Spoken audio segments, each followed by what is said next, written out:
Il fut un temps où de la viande tombait littéralement du ciel dans le Kentucky.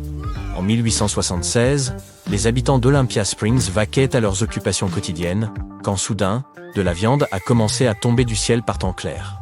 Elle a recouvert une zone représentant près d'un demi-hectare. Les habitants se sont rassemblés pour assister à l'événement.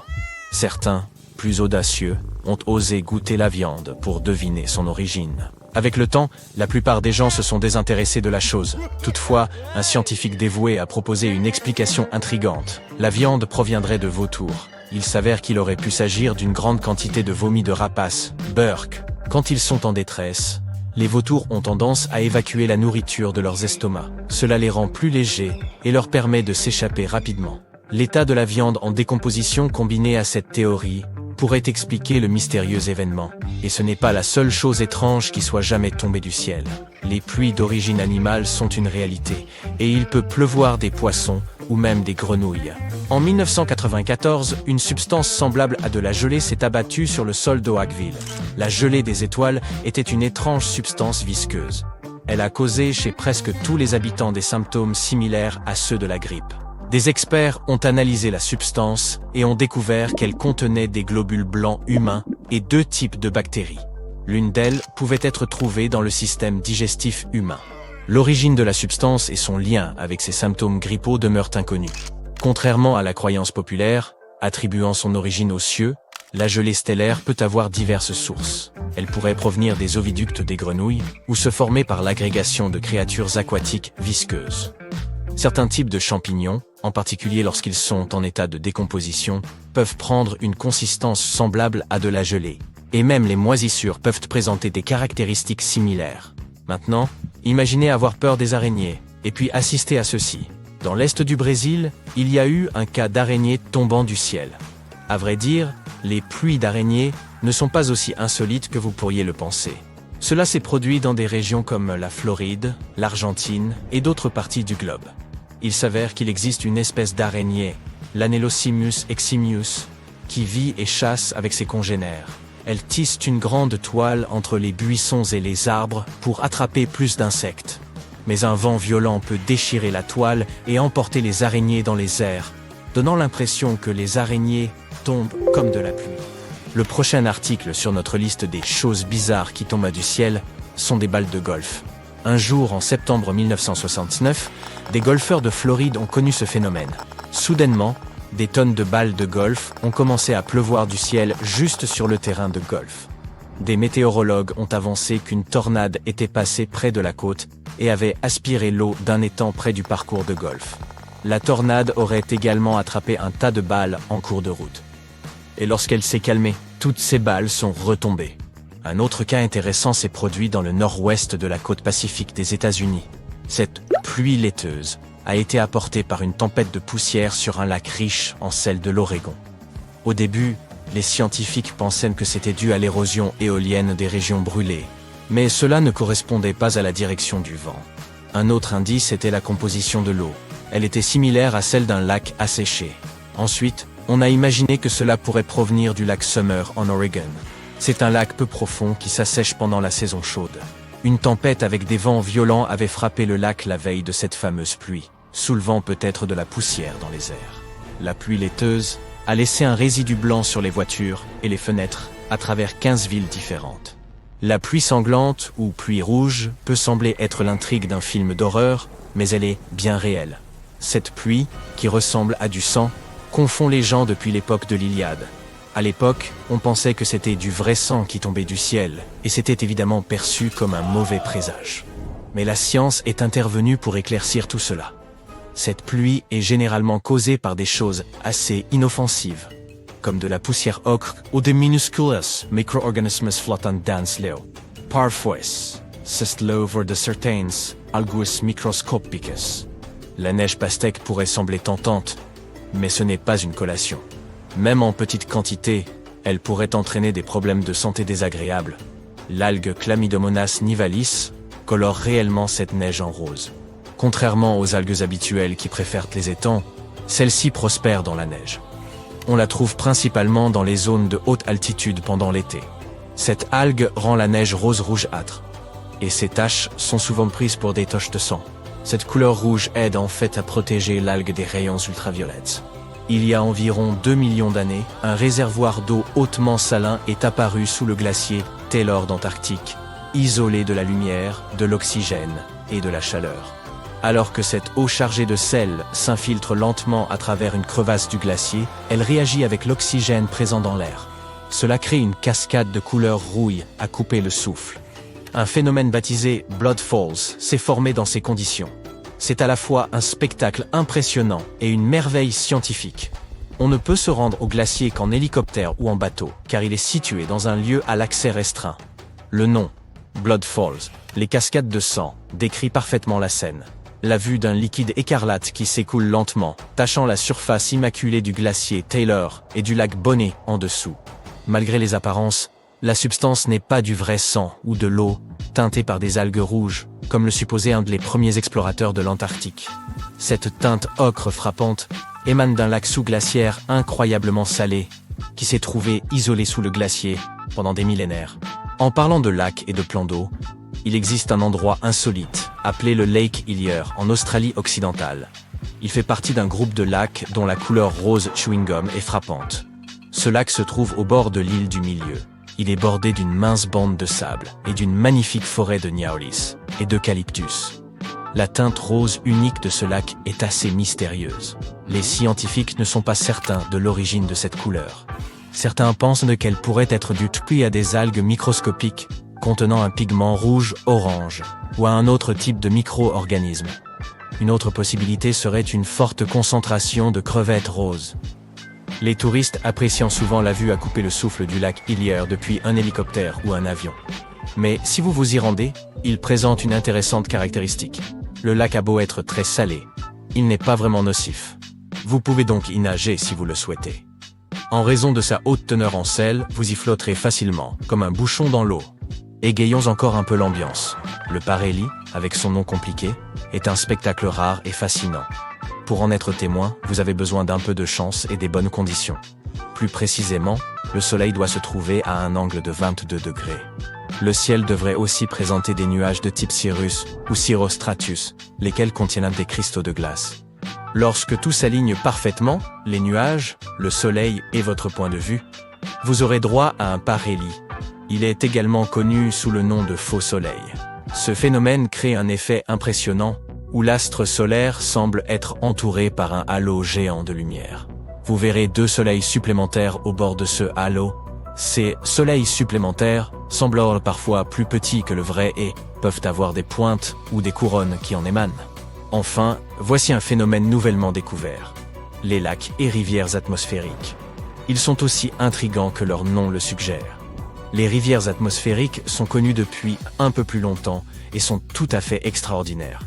Celles-ci peuvent s'étirer jusqu'à 1600 km de long pour 600 km de large. Ce sont essentiellement des courants de vapeur d'eau dans le ciel. Lorsqu'elles redescendent, elles peuvent libérer une énorme quantité d'eau, parfois équivalente à celle de 25 fois le Mississippi. Il existe également des lacs atmosphériques pour ceux qui trouvent les rivières atmosphériques un peu trop violentes à leur goût. Ce sont de grandes masses de vapeur d'eau, similaires à des lacs flottant parmi les nuages. Cependant, ils ne se déplacent pas aussi rapidement que leurs homologues fluviaux. On estime qu'un certain lac atmosphérique situé au-dessus de l'océan Indien contiendrait suffisamment d'eau pour former une flaque s'étendant sur 1000 km de large. Ces lacs se forment généralement dans des zones presque dépourvues de vent, le plus souvent près de l'équateur et des régions côtières. Ils peuvent perdre presque une semaine, dérivant tranquillement et apportant parfois la pluie à des régions arides et désertiques. Le champ magnétique de la Terre cache une histoire fascinante. Il s'avère qu'il s'affaiblit jour après jour. À vrai dire, cela se produit depuis les 3000 dernières années. Et si cette tendance se poursuit, nous pourrions bien en pâtir d'ici un millénaire. Mais alors, que se passe-t-il? Eh bien, imaginez ceci. Le nord magnétique devient le sud, et vice-versa. Ça semble dingue, non? Lorsque cela se produit, le bouclier magnétique qui protège notre planète peut s'affaiblir, permettant à davantage de rayons cosmiques de nous frapper.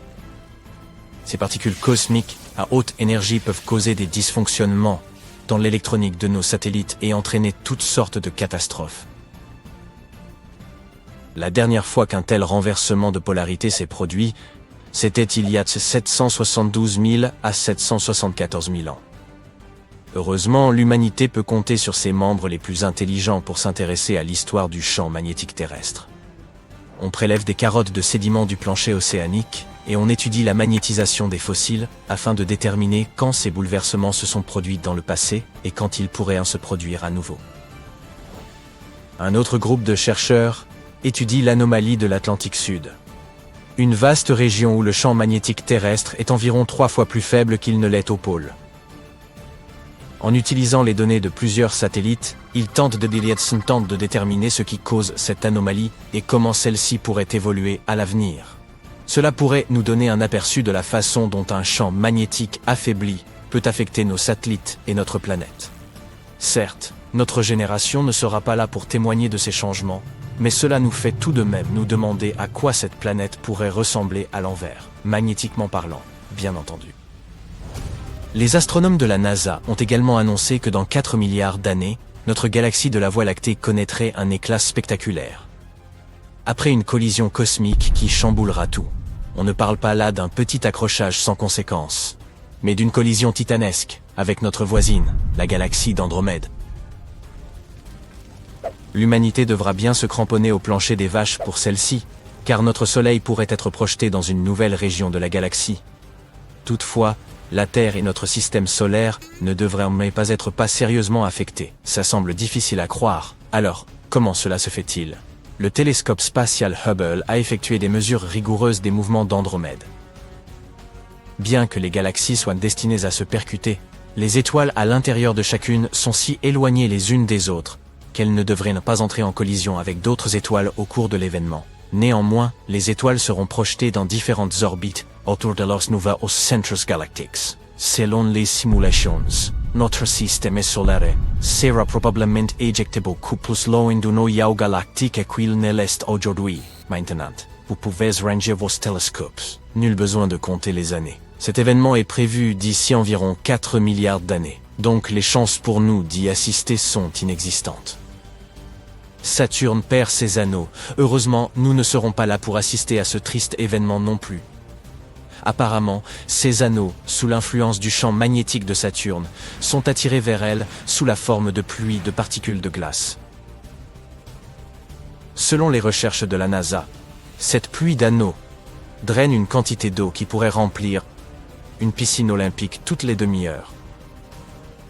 L'ensemble du système des anneaux de Saturne aura probablement disparu d'ici 300 millions d'années.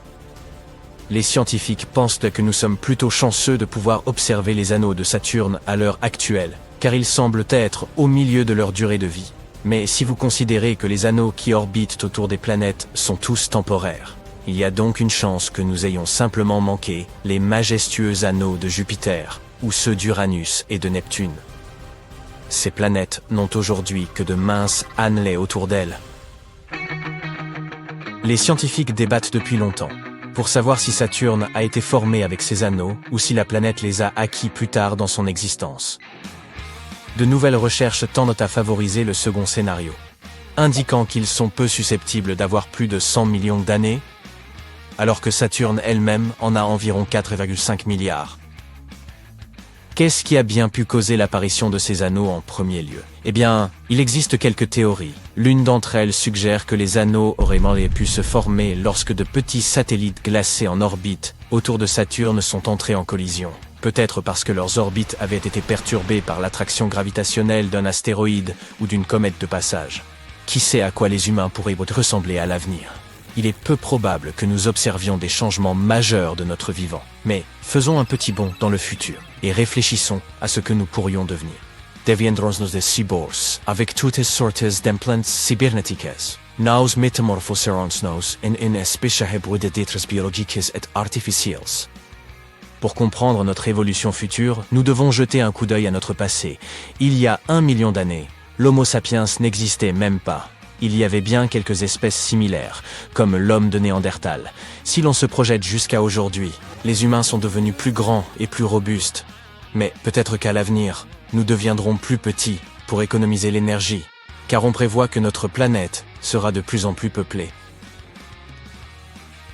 En parlant de planètes surpeuplées, vivre dans ces nouvelles conditions signifie que nous devrons nous adapter, et rapidement.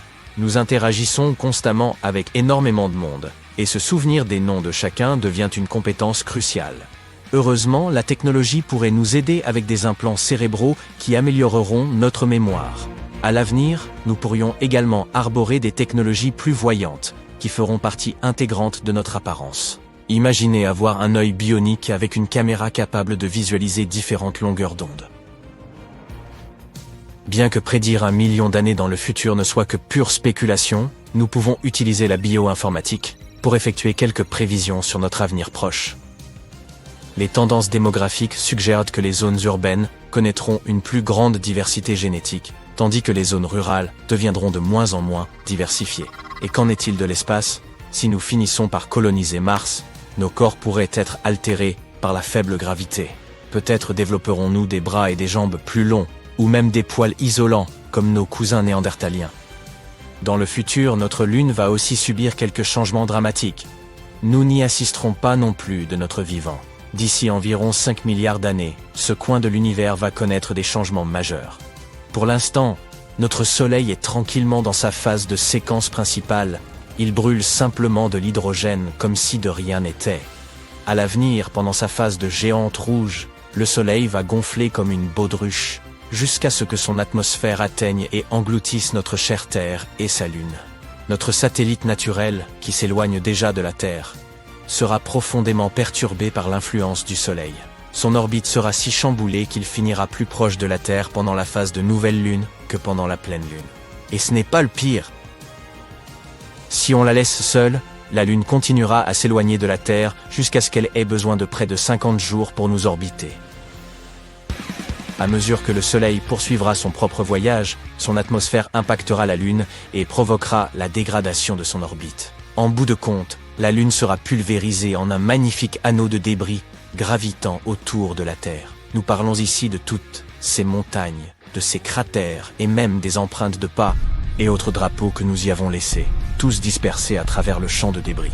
Il y a une chance que le Soleil perde assez de masse pour épargner la Terre et la Lune d'une annihilation totale. Ou bien, si nous sommes vraiment chanceux, le Soleil perdra 20% de sa masse et nous serons sains et saufs. Tout cela n'est pour l'instant que théorie, car nous n'avons jamais observé d'étoiles géantes rouges pendant cette phase. L'univers lui-même pourrait un jour devenir complètement sombre. Les scientifiques ne peuvent pas le prédire avec une absolue certitude, mais ils peuvent émettre quelques suppositions. Actuellement, notre univers est vieux de 13,77 milliards d'années. Et il continue de produire de nouvelles étoiles de droite à gauche. On dit que finalement, après environ 1000 milliards d'années, la dernière étoile naîtra. Cette ultime étoile sera petite, une naine rouge, à peine une fraction de la taille de notre Soleil. Ces étoiles sont des championnes en matière de longévité. Elles sirotent lentement leur hydrogène pour alimenter la réaction de fusion de leur noyau. Mais même ces dernières ne peuvent pas durer éternellement. Avances rapidement environ 100 000 milliards d'années, et la dernière lumière s'éteindra. L'univers sera alors sombre et solitaire, mais heureusement, nous ne serons pas là pour tout voir s'évanouir. Il y a environ 800 000 ans, un gigantesque astéroïde a traversé l'espace en direction de la Terre. Il a percuté notre planète avec une force phénoménale. Il a recouvert 10% de la surface terrestre de débris rocheux noirs et verts brillants appelés tectites. Les tectites sont des morceaux de roche qui se liquéfient sous l'effet de la chaleur de l'impact d'une météorite. Ils refroidissent ensuite pour ressembler à des cailloux sombres et vitreux. Une traînée de ces tectites a été éparpillée dans toute l'Asie du Sud-Est et a atteint l'Est de l'Antarctique. C'est ainsi que les scientifiques savent que cet impact de météorites géants a eu lieu. Les chercheurs ont passé près de 100 ans à essayer de trouver le gigantesque cratère causé par l'impact. Mais les tectites étaient trop éparpillés. C'est pourquoi ils n'ont pas pu localiser l'endroit exact. Jusqu'à récemment, une équipe d'experts de différentes universités a essayé de découvrir le point zéro de l'impact de la météorite. Ils ont examiné plusieurs cratères en Chine et au Cambodge, mais aucun ne semblait avoir été créé par le crash d'une météorite. Les experts ont alors décidé d'enquêter au Laos. C'est le pays où ils ont découvert le plus grand nombre et la plus grande concentration de tectites. Après avoir exclu tous les cratères visibles, l'équipe a imaginé une nouvelle théorie. Et si le cratère était caché par quelque chose? À la recherche du cratère potentiel, les scientifiques ont relevé des mesures de gravité à différents endroits dans tout le Laos. Sur le site d'une ancienne éruption volcanique, sous des couches épaisses et denses de lave volcanique refroidie, ils ont découvert une importante anomalie gravitationnelle. Cela s'est avéré être un grand cratère allongé, profond de plus de 91 mètres et s'étendant sur 13 km de large et 18 km de long. D'après l'emplacement et la taille énorme du cratère, les scientifiques pensent que c'est le site d'impact de l'ancienne météorite. Il y a plus de 2 milliards d'années, bien avant l'ère des dinosaures, la Terre a été frappée par l'un des plus gros astéroïdes à avoir jamais touché notre planète. L'astéroïde mesurait environ 10 à 14 km de diamètre et a créé le plus grand cratère d'impact sur Terre. Il s'agit du cratère de Vredefort. Il se trouve sur le territoire de l'actuelle Afrique du Sud. Quand il s'est formé, il avait un diamètre gigantesque de 300 km. Au fil des siècles, le cratère massif s'est lentement érodé pour former le dôme de Vredefort. Il s'agit d'une formation de collines rocheuses qui était le site central de l'impact de l'astéroïde. Cette formation est si grande qu'elle peut être vue depuis l'espace.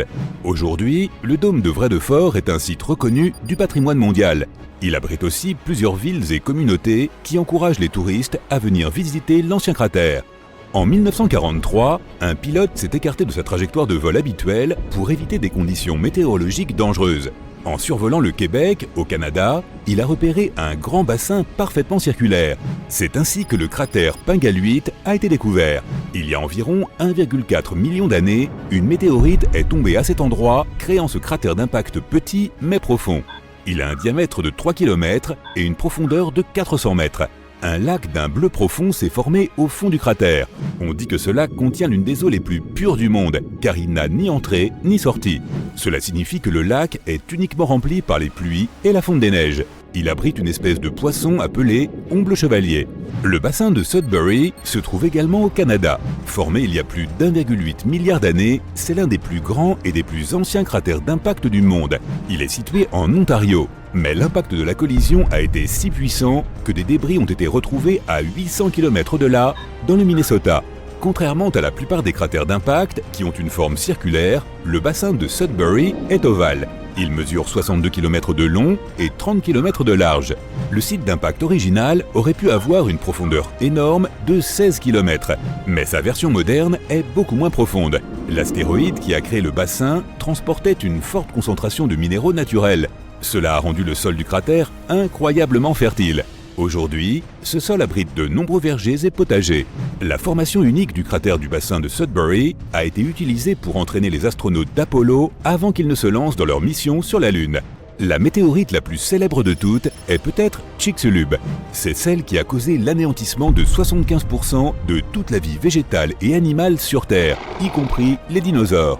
La météorite Chicxulub avait un diamètre de 10 km lorsqu'elle a frappé la Terre il y a 66 millions d'années. Le cratère se trouve maintenant au large des côtes du Mexique, caché profondément sous les fonds marins. Il fait environ 150 km de diamètre et 19 km de profondeur.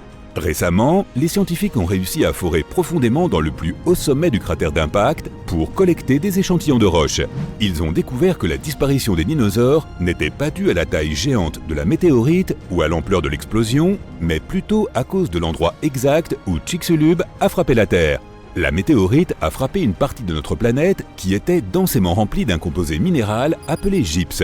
C'est un minéral sulfaté mou qui est généralement utilisé comme engrais. La collision a projeté tellement de soufre dans l'air qu'elle a bloqué les rayons du soleil. Cela a provoqué l'hiver sombre et prolongé qui a condamné les dinosaures. L'un des plus jeunes cratères de la Terre est le cratère Barringer à Winslow, en Arizona. C'est aussi l'un des cratères les mieux préservés de la Terre. Il s'est formé il y a 50 000 ans, lorsqu'une lourde météorite, composée principalement de fer, est tombée de l'espace.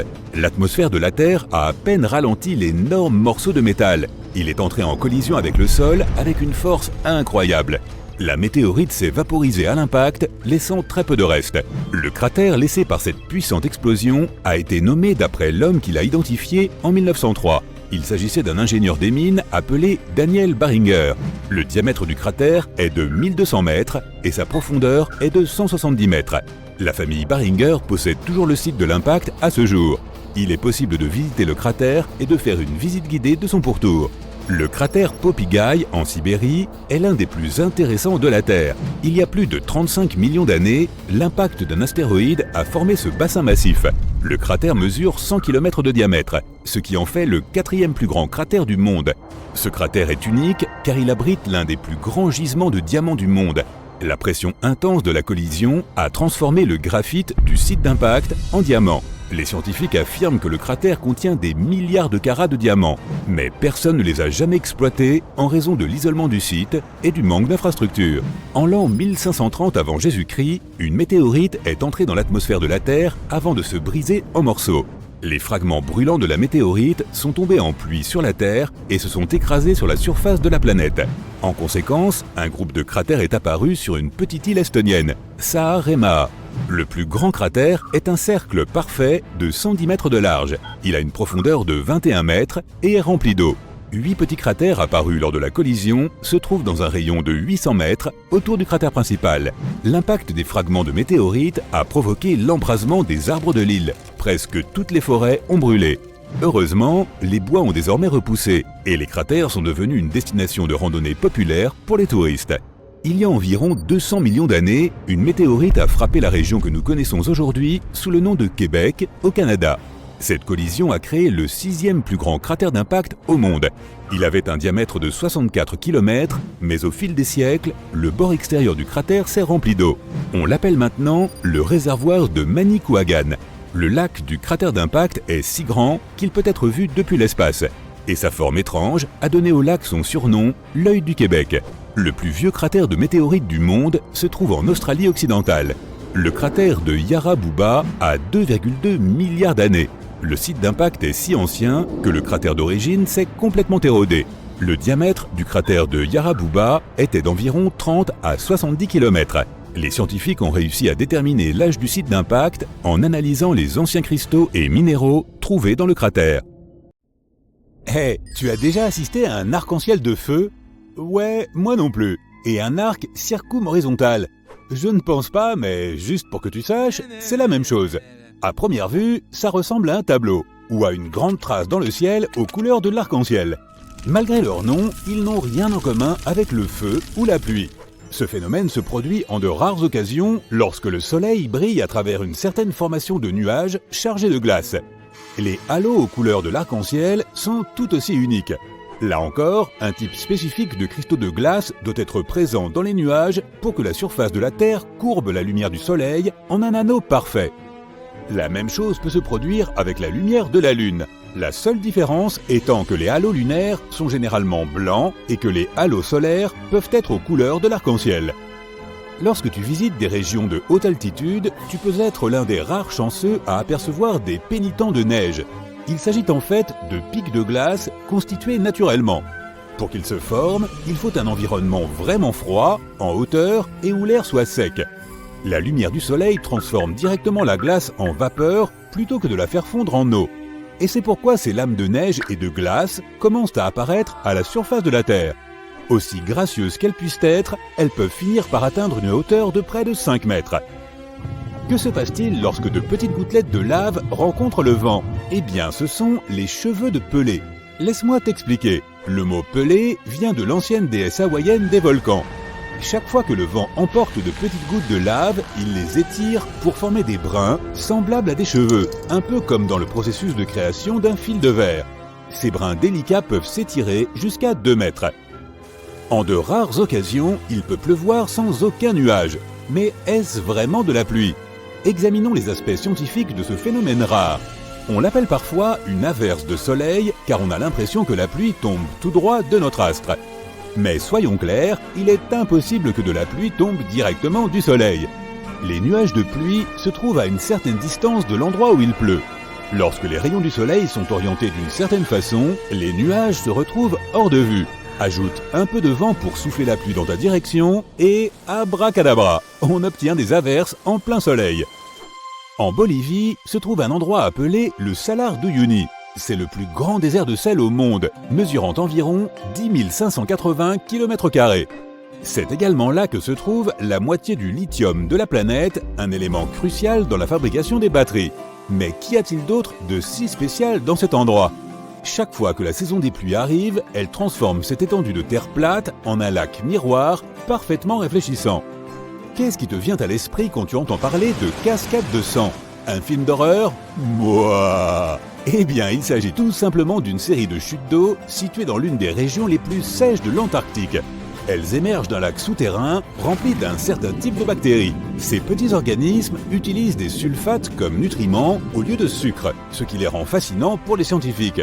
L'eau contenue dans ce lac est tellement saturée de fer qu'elle rouille tout simplement au contact de l'air, d'où la couleur rougeâtre de la cascade qui lui vaut son nom.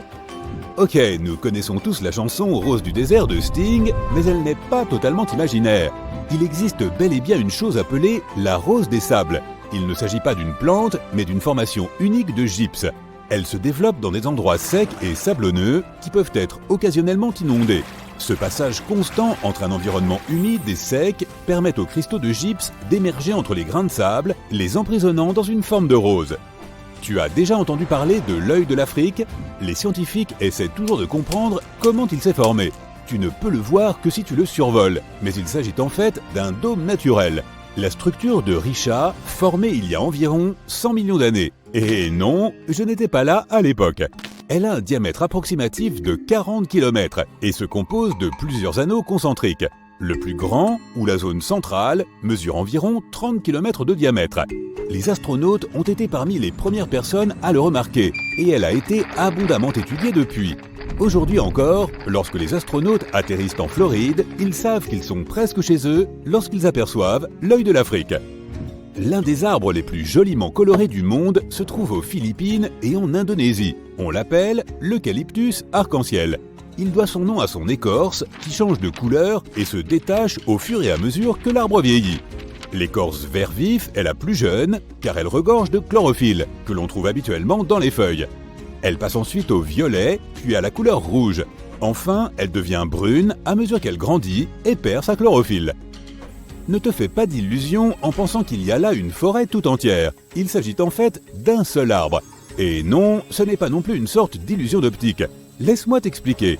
Sous la Terre, il existe un réseau complexe de racines qui relie environ 47 000 formes d'arbres qui émergent du sol. On l'appelle le peuplier faux-tremble. Certains de ces arbres font partie des organismes les plus anciens et les plus grands du monde. Voilà une bonne destination pour tous les voyageurs. Enfin, peut-être pas si bonne que ça en fait. La zone la plus fréquemment touchée par la foudre au monde, selon des données récentes publiées par la NASA, est le lac Maracaibo au Venezuela. Sur tous les jours de l'année, 300 en moyenne présentent des orages à cet endroit. Mais qu'est-ce qui rend cette région si unique au point que des orages s'y produisent aussi souvent? Eh bien, c'est parce que c'est là que l'air frais des montagnes rencontre la brise chaude et humide du lac, ce qui génère de l'électricité au-dessus de lui. Les chutes de la Flamme éternelle se trouvent dans le nord de l'État de New York, près de la frontière canadienne. Dans cette région, il y a une minuscule chute d'eau qui abrite un grand secret, une gerbe de feu d'environ 20 cm de haut. Il se trouve qu'un suintement de gaz naturel alimente la flamme derrière cette cascade. La chute d'eau, pour sa part, fournit une couverture suffisante pour qu'elle reste allumée à peu près tout le temps. Les randonneurs aiment bien la rallumer s'ils voient qu'elle s'est éteinte. Ce phénomène est assez courant, mais cet exemple-ci a gagné en popularité car il est plus récent que la plupart. Et il est très beau sur les photos, soyons honnêtes. J'ai entendu parler de sable jaune, de sable blanc et même de sable noir ici et là, mais je n'avais jamais entendu parler de plages vertes jusqu'à maintenant.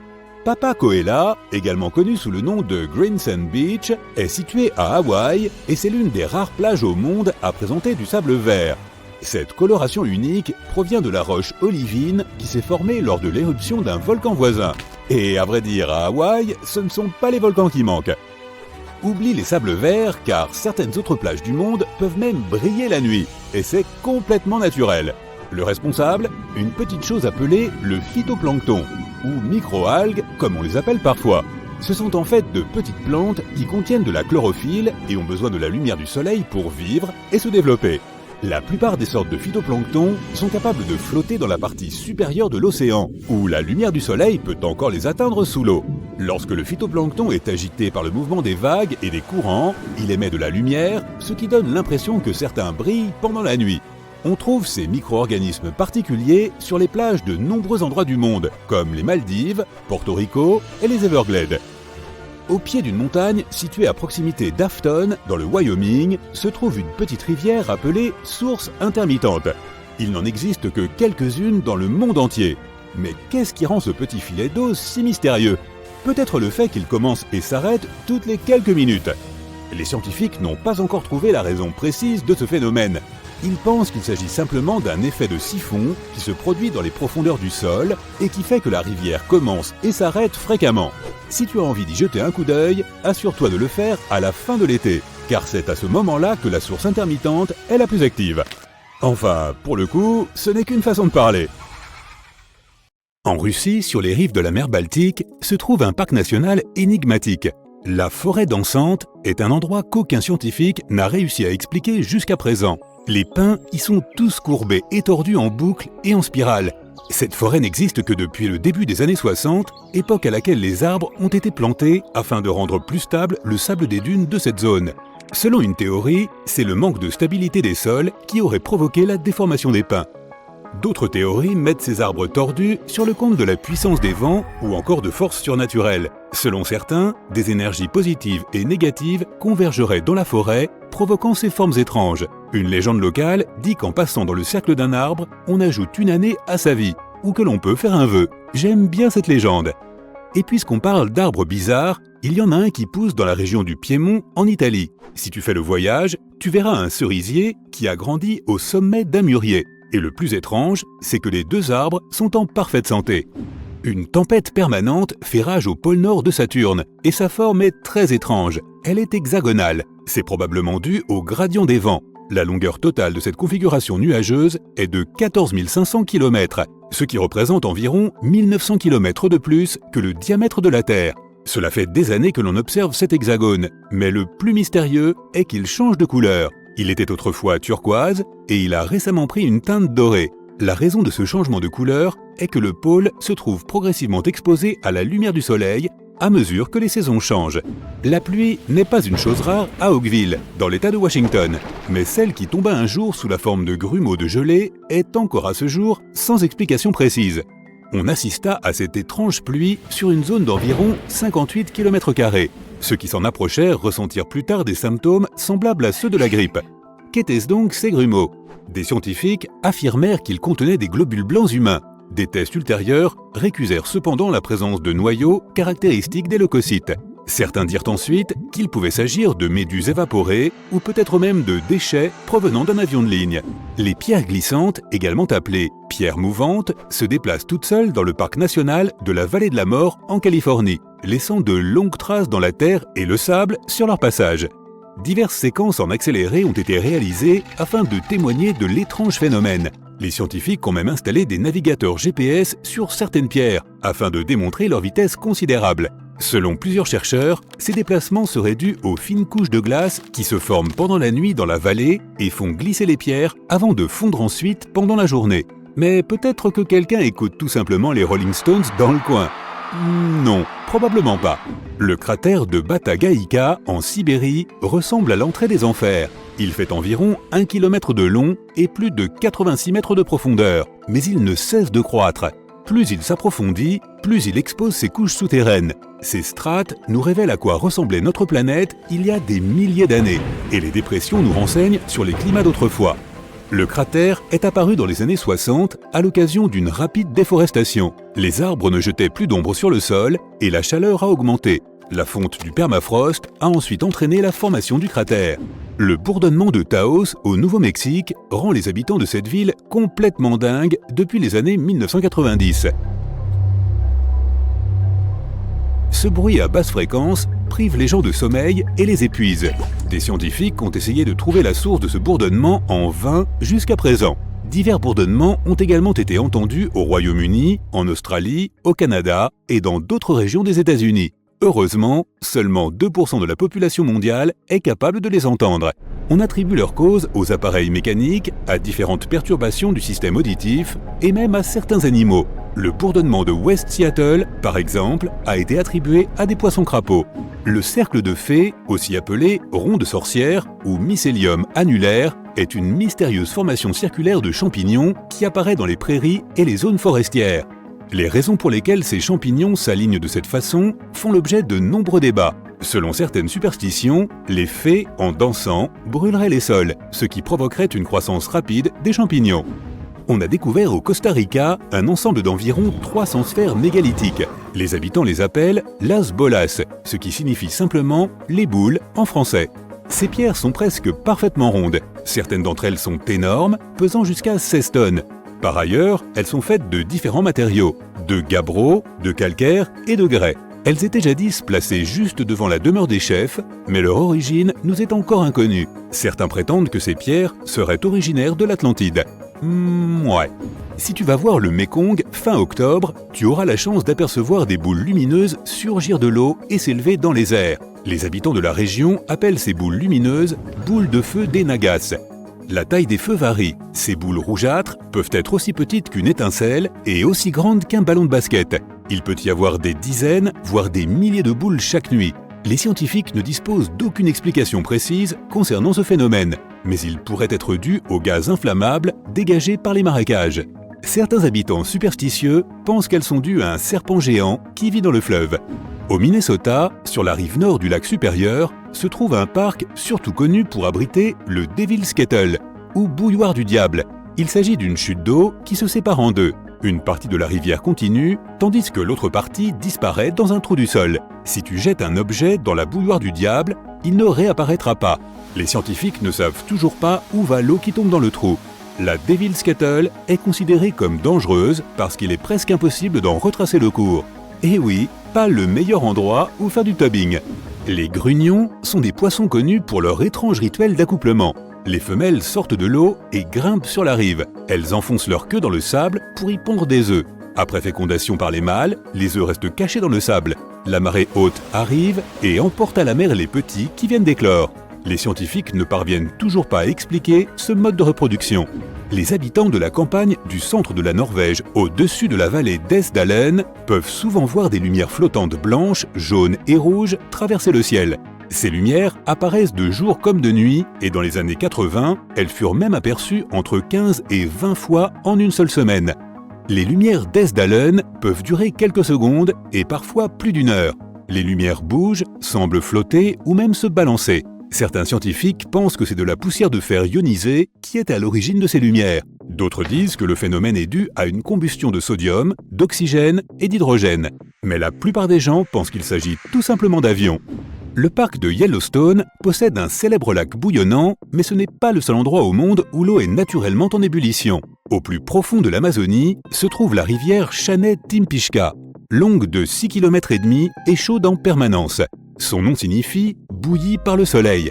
En fait, elle n'est pas vraiment bouillante, mais elle peut atteindre 91 degrés Celsius, suffisant pour cuire des pâtes. On essaie ? La température la plus basse y est d'environ 45 degrés Celsius.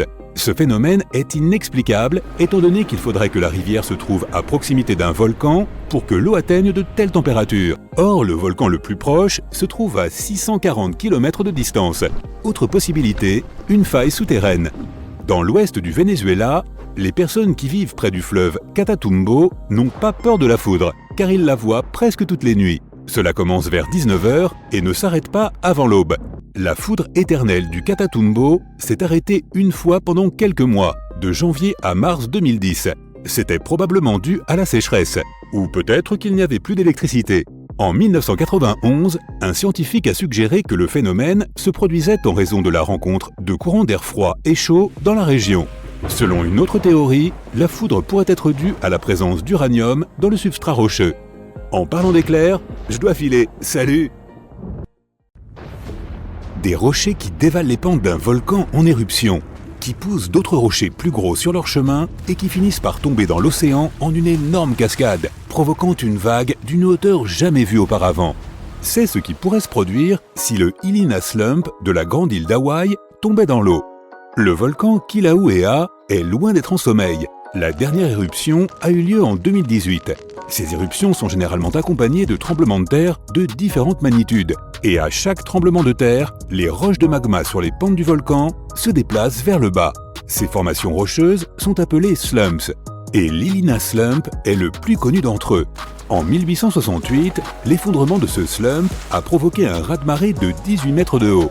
Mais le plus troublant est qu'il y a environ 110 000 ans, un glissement de terrain a provoqué l'un des plus puissants tremblements de terre jamais enregistrés, qui à son tour a provoqué un méga tsunami de plus de 300 mètres de haut.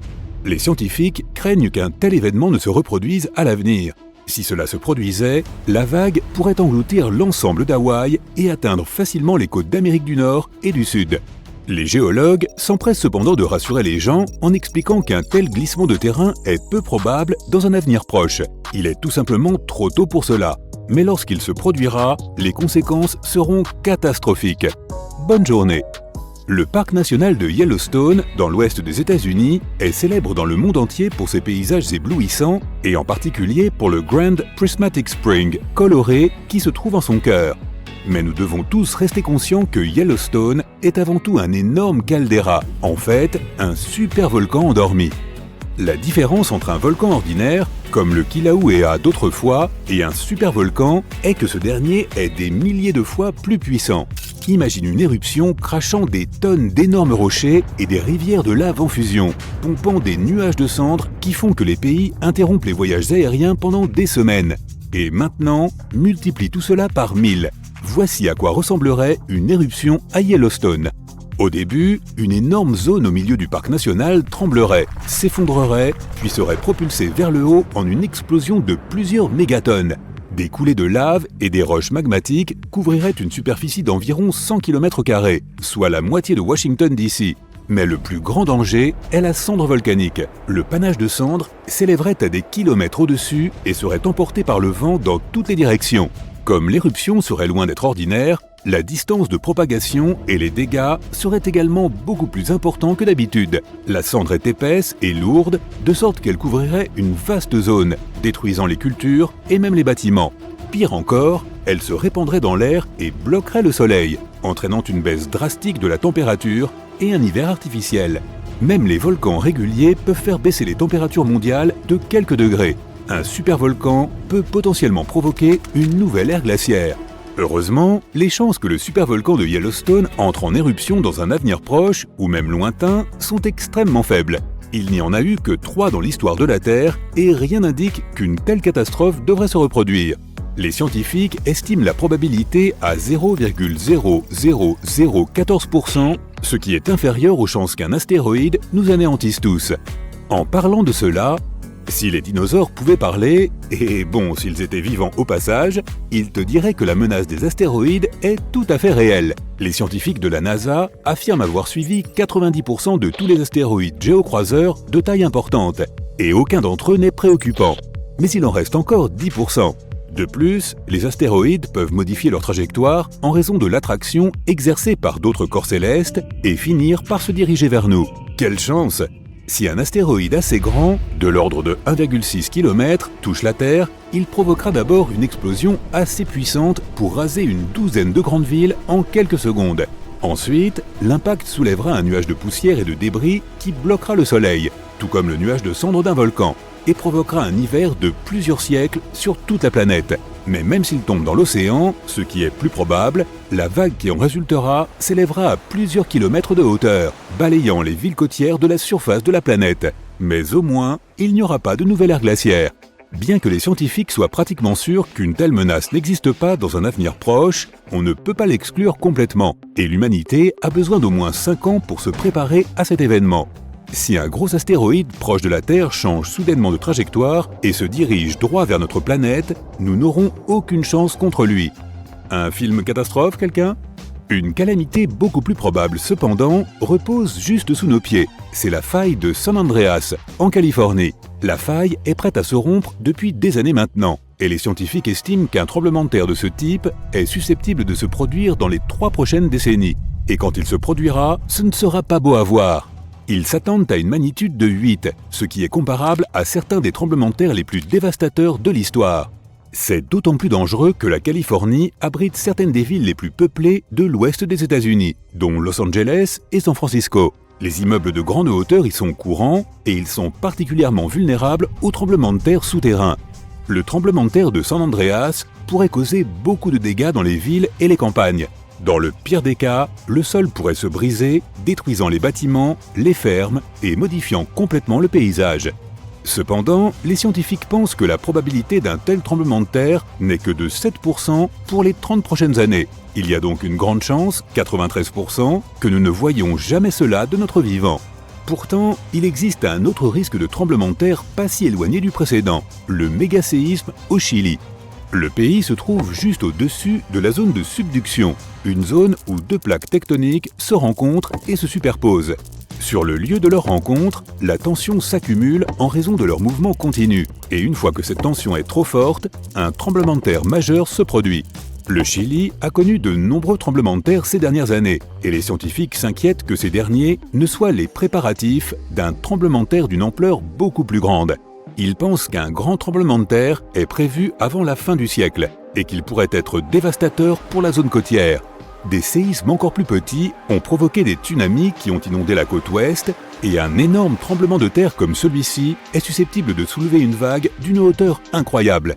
Le côté positif, c'est que le Chili sait désormais qu'il doit se préparer à l'avance aux catastrophes naturelles à venir, et les géologues sont pratiquement sûrs que les gens pourront évacuer avant que le tremblement de terre ne frappe. En septembre 1859, l'astronome Richard Carrington regardait le Soleil quand il a soudainement vu une éruption lumineuse à sa surface. Il en a pris note, mais n'a réalisé l'importance de cette éruption que quelques jours plus tard. L'énergie de cette éruption a atteint la Terre et l'a frappée directement, provoquant l'apparition d'aurores boréales au-dessus de Cuba et brûlant les lignes télégraphiques partout dans le monde. Ce fut ce qu'on a appelé l'événement de Carrington, une tempête solaire. De telles tempêtes frappent la Terre assez souvent, mais aucune n'a été aussi puissante que le Carrington Event, ni avant ni après. Mais en 2012, les astronomes ont enregistré une éruption solaire similaire dont l'énergie a failli frapper notre planète une fois de plus. Si elle avait eu lieu une semaine plus tôt, nous aurions eu de gros problèmes. Aujourd'hui, l'humanité dépend de l'électricité dans presque tous les aspects de la vie, et une puissante tempête solaire perturberait beaucoup le champ électromagnétique de la Terre. Tous les appareils électriques s'arrêteraient ou court-circuiteraient, et les énormes transformateurs qui alimentent pratiquement tout tomberaient en panne pour de bon. Il faudrait des années pour les réparer, et le coût d'une panne aussi massive se chiffrerait en billions de dollars. Le pire, c'est que la science est presque incapable de prévoir les tempêtes solaires, et même si nous pouvions les connaître à l'avance, nous ne pourrions pas les arrêter. L'éruption se produit en quelques secondes, et il faut environ 8 minutes pour que les particules atteignent l'atmosphère terrestre, causant des perturbations. La panne d'électricité surviendrait un peu plus tard, d'ici un jour ou deux, lorsqu'un nuage de plasma massif atteindrait notre planète. Pour le moment, il n'y a aucune protection contre les éruptions solaires, et les chances qu'il y en ait une assez puissante pour couper toute notre électricité dans les prochaines années sont assez élevées, environ 12%. Le seul point positif dans tout cela est que nous connaissons maintenant cette possibilité et que nous pouvons au moins nous y préparer à l'avance. N'oublie pas de prendre des sous-vêtements et des chaussettes, c'est toujours utile. T'es-tu déjà demandé quelle était la plus longue période de pluie sans interruption? Même une heure de pluie peut être une grosse affaire si tu traînes dans un endroit sec comme le désert d'Atacama en Amérique du Sud. Cela peut constituer un record pour ce genre de lieu. Mais dans les régions très pluvieuses comme la forêt amazonienne, 40 jours de pluie d'affilée, personne ne s'en souviendra. Fait intéressant, nous ne disposons de relevés de précipitations que là où les gens en font le suivi. De nombreuses villes ne recueillent aucune donnée de ce type. Et puis, il y a énormément d'endroits inhabités sur Terre, comme les forêts tropicales ou l'océan. Nos connaissances sur les précipitations sont donc un peu inégales.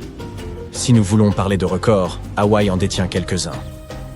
Les gens là-bas vivent de longues journées sous la pluie, surtout sur les îles où les vents soufflent vers les montagnes. De 1939 à 1940, ils ont enregistré 331 jours d'affilée avec des précipitations mesurables. Si tu es du genre à regarder la pluie derrière ta fenêtre avec une tasse de thé, cela te semblera idéal. Mais nous avons tous besoin de voir le soleil, au moins de temps en temps. Prendre un peu de soleil est bon pour le corps et l'esprit. Ça permet d'absorber de la vitamine D. 5 à 15 minutes de soleil, quelques fois par semaine, peuvent te faire une grande différence. Et, as-tu déjà entendu l'expression « humeur ensoleillée » ? Des chercheurs ont découvert que les gens se sentent un peu déprimés lorsqu'il n'y a pas beaucoup de soleil autour d'eux. Les journées ensoleillées nous rendent heureux. Le soleil stimule la sérotonine, qui combat le blues. Et cette sérotonine solaire n'aide pas uniquement ton humeur. Elle t'aide aussi à dormir, et c'est aussi un assistant cardiaque. Lorsque le soleil touche ta peau, ton corps libère de l'oxyde nitrique, qui fait baisser ta tension artérielle. Avec une tension saine, on a un cœur plus sain. Maintenant, va dire ça aux gens qui ont dû subir 881 jours consécutifs de pluie. Oui, le record a été établi, presque 3 années complètes de pluie. Ça s'est passé de 1913 à 1916 à Onomumaki, à Hawaï. Il a plu comme jamais. La région, comme tu le sais peut-être, est une forêt tropicale humide. Comment les nuages créent-ils de la pluie? La pluie survient lorsque de l'air humide monte dans le ciel et se refroidit un peu. Lorsque cet air se refroidit, ces molécules se blottissent les unes contre les autres et viennent former un nuage duveteux. Après ça, à l'intérieur de ce nuage, les choses deviennent plus amusantes. L'air, en se déplaçant, peut parfois faire en sorte que ces gouttelettes se heurtent les unes contre les autres et grossissent et guillent. Elles peuvent alors se transformer en cristaux de glace au sommet du nuage, où il fait froid. Ces gouttelettes de glace deviennent ensuite assez lourdes et dégringolent et se transformant en pluie. Mais il n'y a pas qu'un seul type de pluie. Elle peut provenir de toutes sortes d'orages. Les orages apparaissent, mouillent un tout, puis continuent leur chemin. Ils peuvent déverser des tonnes de pluie en un rien de temps. Les orages d'hiver, en revanche, sont plus calmes. Ils restent là pendant des jours et déversent une pluie fine ou même de la neige s'il fait assez froid. La météo est comme nous, elle a ses humeurs. Mais la nature sait équilibrer les choses. Après l'orage, vient le soleil, et l'air s'assèche et nous pouvons profiter du ciel dégagé. Mais les choses peuvent devenir intéressantes si tu te trouves dans une zone montagneuse proche de l'océan. Lorsque l'air humide de la mer atteint les montagnes, il est forcé de les escalader, ce qui crée des précipitations qui durent parfois des semaines. Et si je te disais qu'il y a eu une époque sur Terre où la pluie est tombée sans discontinuer pendant 2 millions d'années et a complètement bouleversé le destin de la planète? Une fois l'ère permienne achevée, il y a environ 234 millions d'années. Je n'étais pas encore né, mais j'ai lu des articles sur le sujet. Le Trias a commencé, marqué par une longue période de précipitation. Ce phénomène est aujourd'hui appelé l'épisode pluvial du Carnien. Ce n'est pas moi qui ai décidé de ce nom. Des études récentes, étayées par des preuves, suggèrent qu'en fait le destin de la planète n'a pas été bouleversé et qu'il y a eu en vérité combustion de charbon et pas de pluie continue. Voilà qui brise un mythe solide. Une bonne chose de faite. Ensuite, nous avons les joints colonnaires, un terme sophistiqué pour désigner les motifs amusants qui se forment dans les coulées de lave, les filons-couches, les digues et d'autres éléments rocheux. Il en existe de toutes les formes et de toutes les tailles. La plupart se présentent sous la forme de colonnes droites et parallèles. D'autres ont des courbes et des largeurs variables. Elles peuvent atteindre une hauteur de 3000 cm. Enfin, 30 mètres, quoi. Ces colonnes sont formées par la pression et le refroidissement. Lorsque la lave se refroidit, elle rétrécit et se fissure. Une fois qu'une fissure s'est formée, la lave se déplace. Ces fissures s'étendent sur la surface de la coulée. L'eau se faufile dans la lave, ce qui la fait refroidir rapidement en commençant par la surface, créant ces motifs. Le Devil's Postpile, en Californie, est un endroit à visiter absolument si tu veux voir des joints colonnaires. Mais bon, on en trouve partout dans le monde. Levons les yeux, le spectacle va être magique. Les arcs en ciel de feu, également appelés arcs circumhorizontaux, ressemblent à des flammes qui dansent sur les nuages. Pour voir ces choses magnifiques, il te faut des cirrus et aussi que le soleil soit à au moins 58 degrés de hauteur. Il s'agit d'une collaboration entre la lumière du soleil et les nuages. Voyons cela plus en détail. Prends Londres, par exemple. La ville se trouve à environ 51 degrés au nord. Du coup, désolé les Londoniens, pas d'arc-en-ciel de feu pour vous.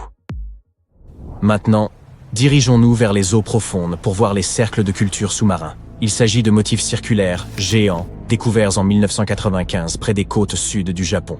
Les habitants ont été déconcertés. Ils les ont surnommés les « cercles mystérieux », comme si l'océan avait un talent secret pour la sculpture sur sable. Le mystère a été résolu en 2011.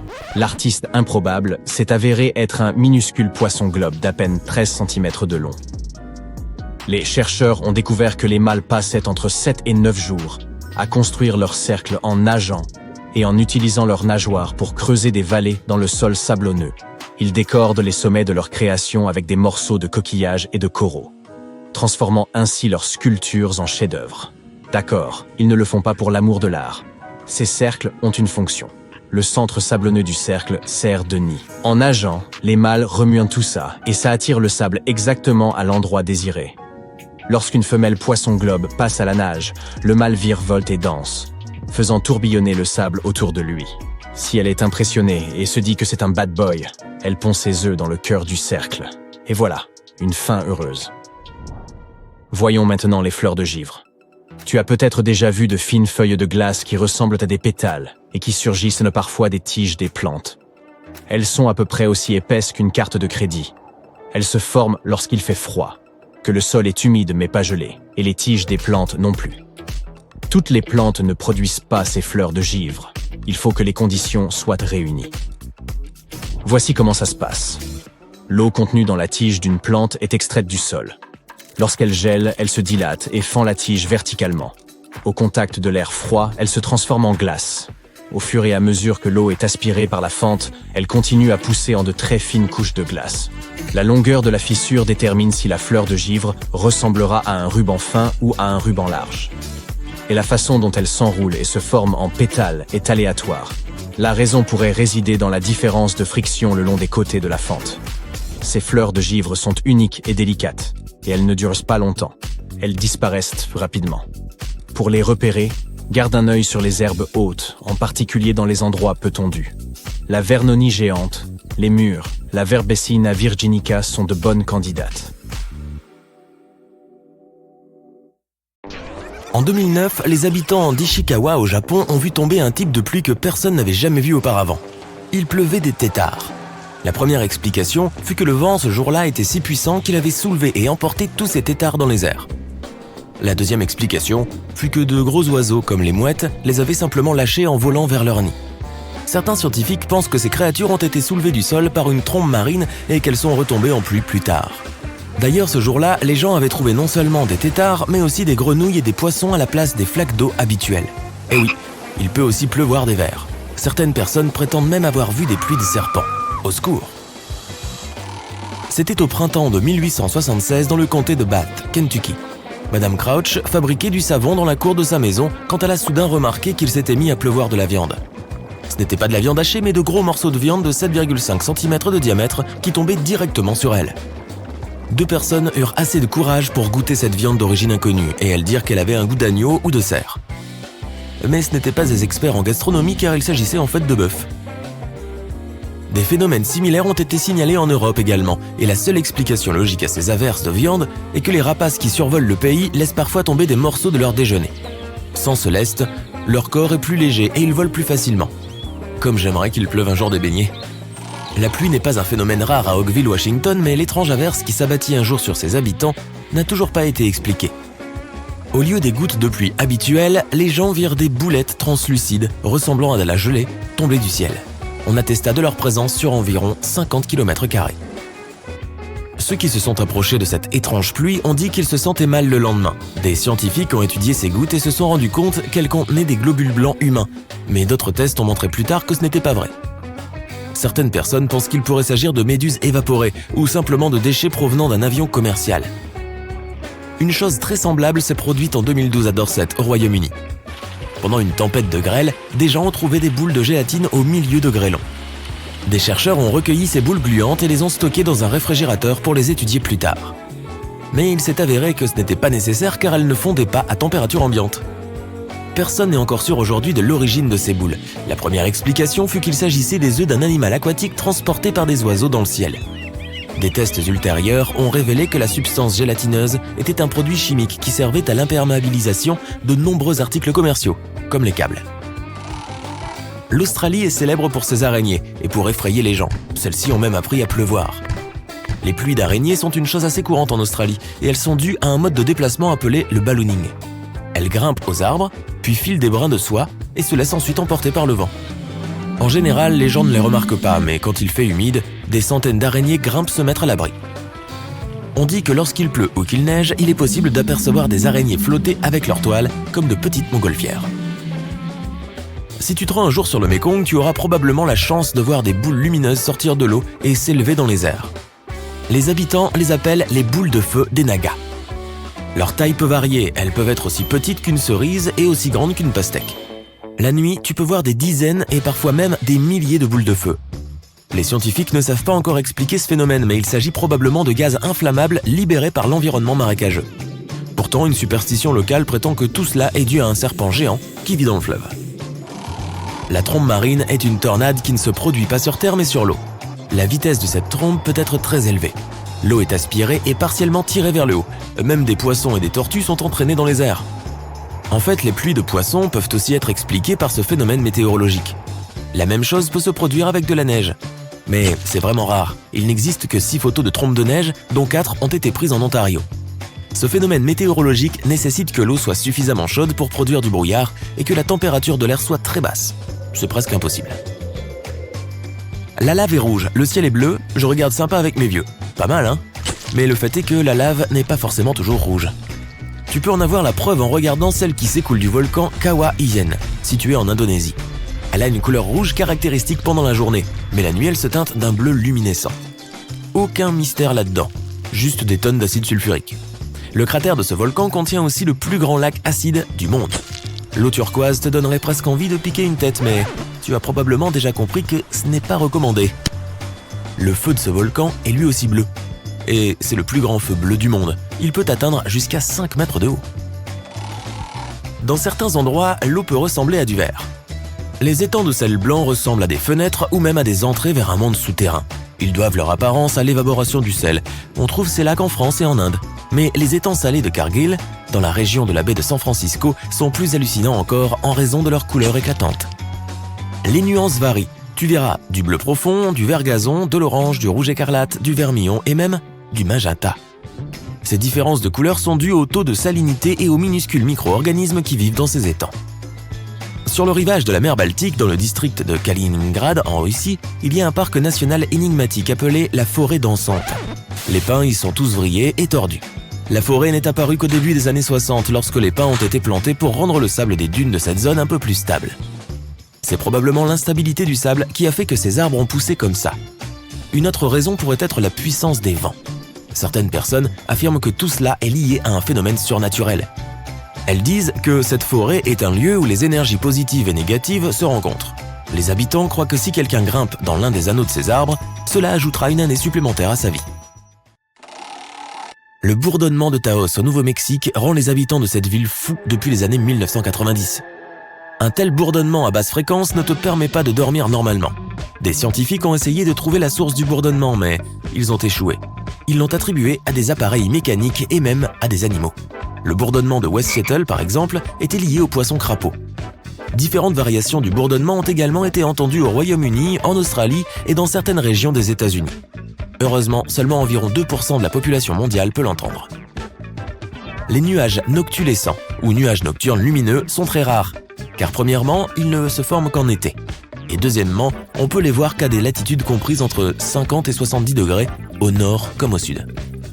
Pour voir ces nuages, le soleil doit déjà être sous l'horizon. Mais les nuages doivent être encore frappés par le soleil.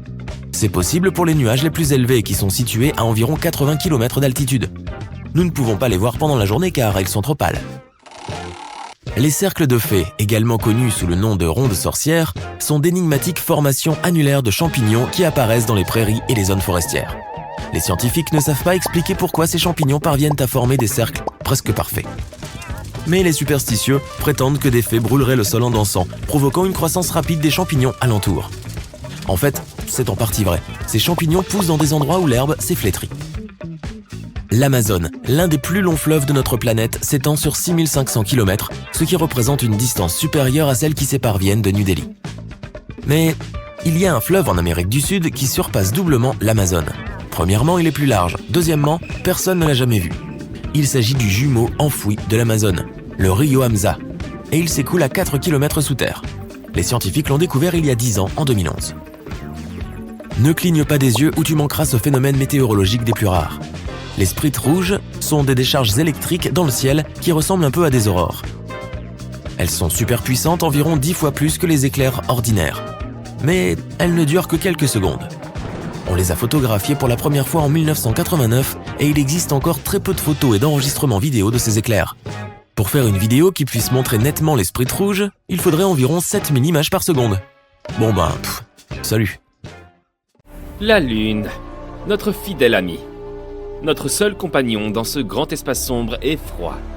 Ce n'est pas surprenant que tous les événements qui lui sont associés, comme les éclipses solaires ou lunaires, nous passionnent.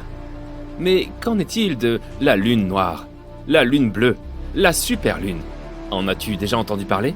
Eh bien, laisse-moi tout te dire et t'expliquer comment tu peux les observer. Prépare tes calendriers. La distance entre la Terre et la Lune est de 384 472 km. Oui, j'ai mesuré. Ça ne semble pas si loin, n'est-ce pas? Mais crois-moi, la plupart des gens sous-estiment grandement cette distance. Savais-tu que toutes les planètes du système solaire, y compris Jupiter et Saturne, pourraient tenir entre la Lune et nous? Je n'arrivais pas à le croire moi-même. La Lune est liée à la Terre par sa position. C'est pourquoi elle est toujours tournée vers nous avec un seul côté. Il y a plusieurs phases dans un cycle lunaire. La nouvelle Lune est la première phase. Le Soleil éclaire la face cachée de notre satellite, nous ne pouvons donc pas voir la Lune. Elle est presque invisible dans le ciel. La Lune croissante est la partie claire qui grandit progressivement. La pleine Lune est la phase pendant laquelle le Soleil illumine complètement la face visible. La Lune descendante est un déclin progressif de la partie lumineuse. Et enfin arrive une autre nouvelle Lune. Et le cycle entier recommence. Il y a 29,5 jours dans un cycle lunaire. Donc cela prend environ un mois si on fait abstraction du mois de février. Mais pourquoi est-ce que je te raconte tout ça? Pour que tu puisses mieux comprendre la Lune noire. Un événement astronomique rare qui se produit une fois tous les 29 mois, soit 2 ans et demi. Ce terme n'existe pas en astronomie. Il a été inventé par les astrologues. Il n'est pas officiel et a plusieurs significations. La lune noire peut signifier la deuxième nouvelle lune dans un mois. Habituellement, il n'y a qu'une seule nouvelle lune par mois, en avoir deux est donc un phénomène rare. Cela est dû à un léger décalage entre le cycle lunaire et le cycle annuel de la Terre. Un peu comme les années bissextiles. Lune noire peut aussi vouloir dire autre chose. Par exemple, habituellement, il n'y a que 3 nouvelles lunes par saison. En gros, une nouvelle lune toutes les 30 jours. Cependant, s'il y en a 4, la lune noire signifie la 3e. Il existe également des significations moins populaires. Par exemple, c'est ainsi que les gens appellent le mois de février quand il n'y a pas de nouvelle lune ou de pleine lune. Cela se produit environ une fois tous les 19 ans. Mais qu'est-ce que cela a de si spécial ? Le satellite est entièrement caché dans le ciel pendant une nouvelle lune normale. Mais pendant une lune noire, tu pourras voir sa silhouette sombre. Tu devras choisir un bon endroit sans lumière de la ville. Si tu habites dans une grande ville, tu auras du mal à la voir sans télescope. De plus, comme le ciel devient noir durant ce phénomène, tu pourras voir différentes constellations qui étaient cachées auparavant, ainsi que Jupiter et Vénus. La dernière fois que ce phénomène s'est produit, c'était le 30 avril 2022. Tu pouvais l'observer dans la plupart des régions des États-Unis, à l'exception des zones de l'heure du Pacifique, de l'Alaska ou d'Hawaï. Aloha! Oui, malheureusement, si c'est la première fois que tu entends parler de la lune noire, tu l'as déjà raté.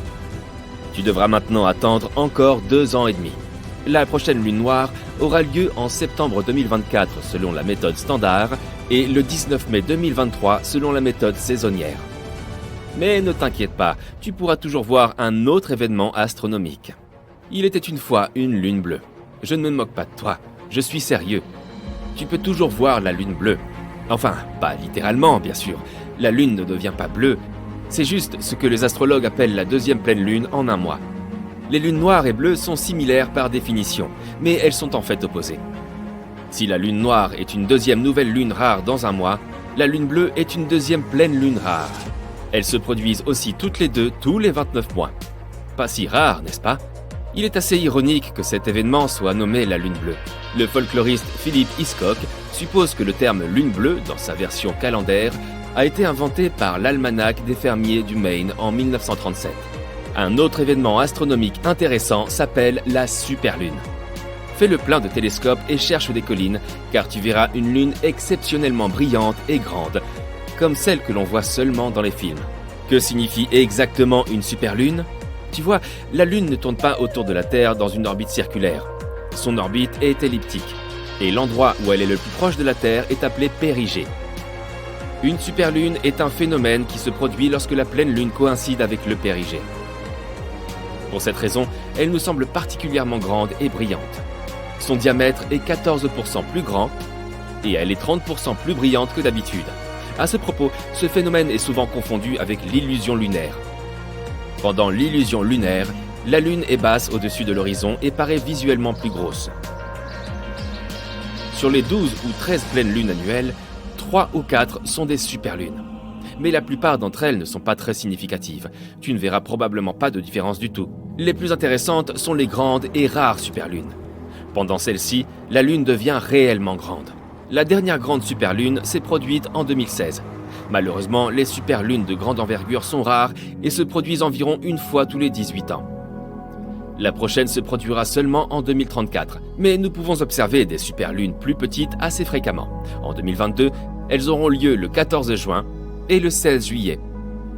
Il existe aussi un phénomène opposé appelé microlune. Tu as probablement déjà deviné ce que cela signifie. Il se produit lorsque la pleine lune est à son point le plus éloigné de la Terre. Ce point est appelé apogée. La prochaine microlune, en 2022, a eu lieu le 29 juin.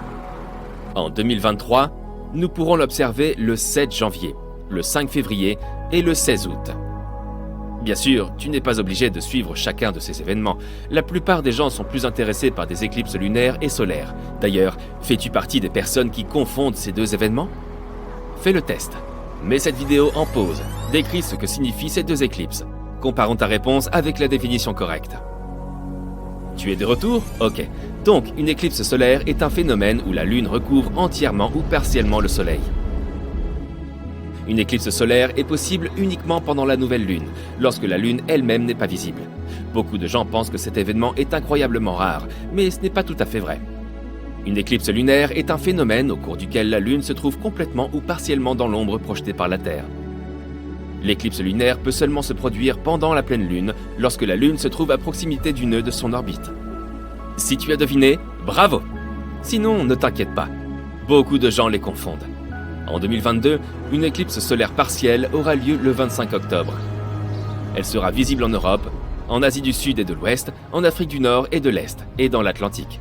Comme je l'ai mentionné, une éclipse solaire totale n'est pas aussi rare que beaucoup de gens le pensent, mais le problème est qu'elle n'est pas toujours visible depuis n'importe quelle partie de la planète.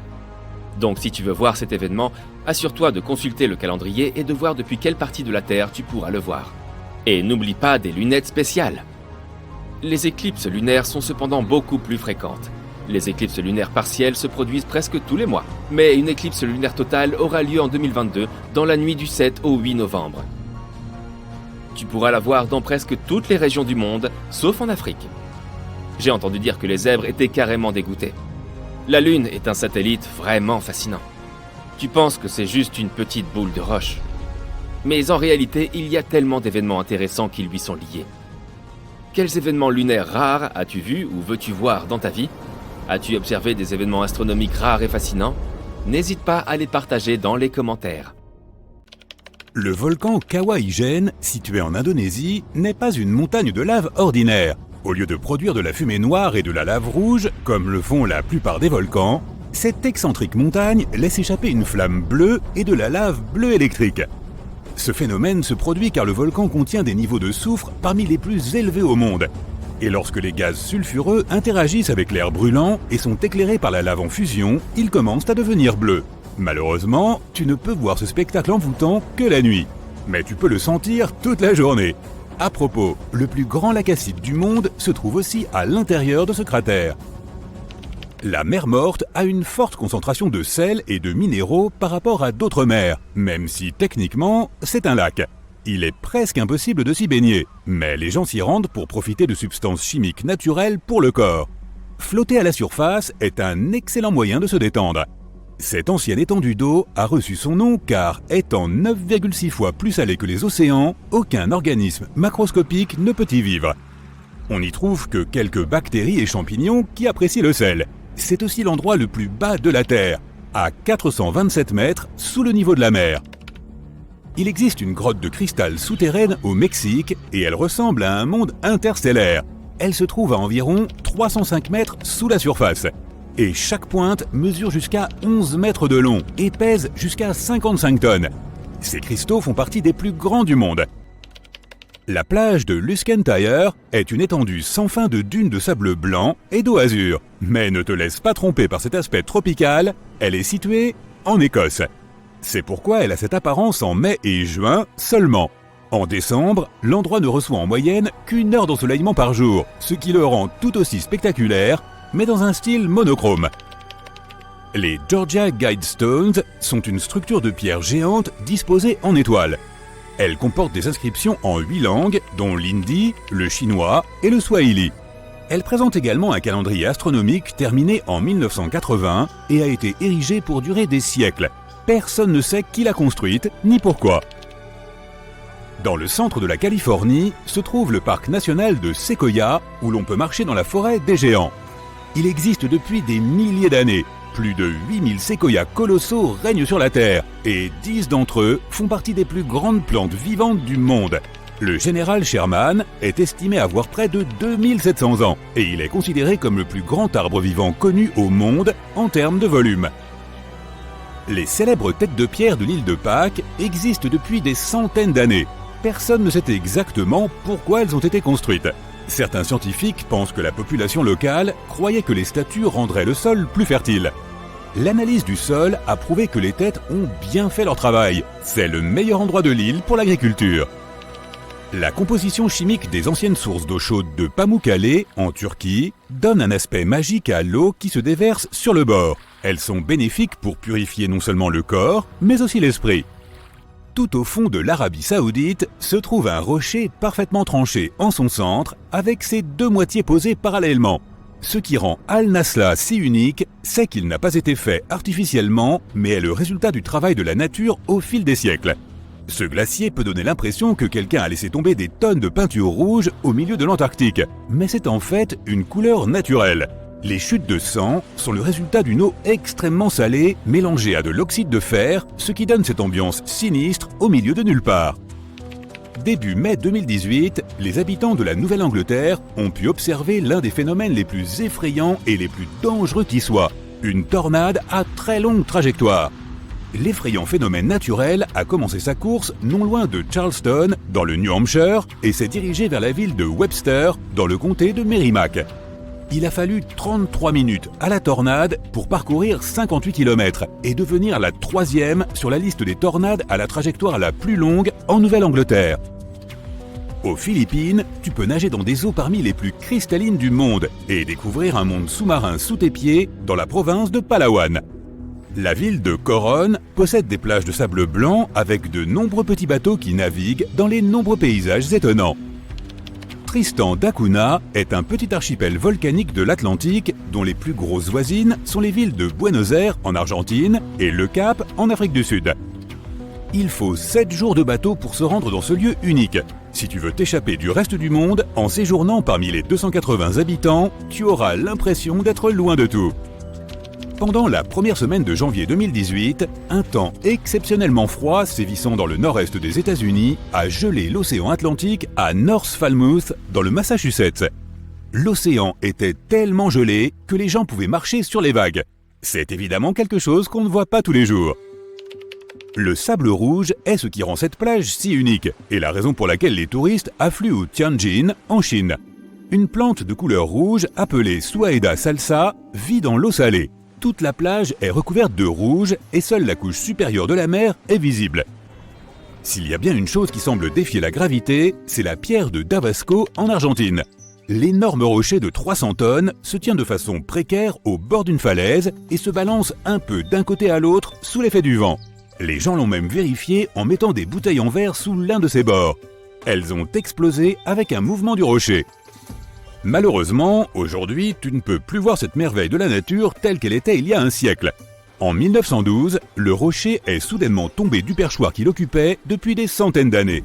Les habitants de la ville voisine de Tandil ont été si attristés par cet événement que 95 ans plus tard, en 2007, ils ont décidé de restaurer la pierre.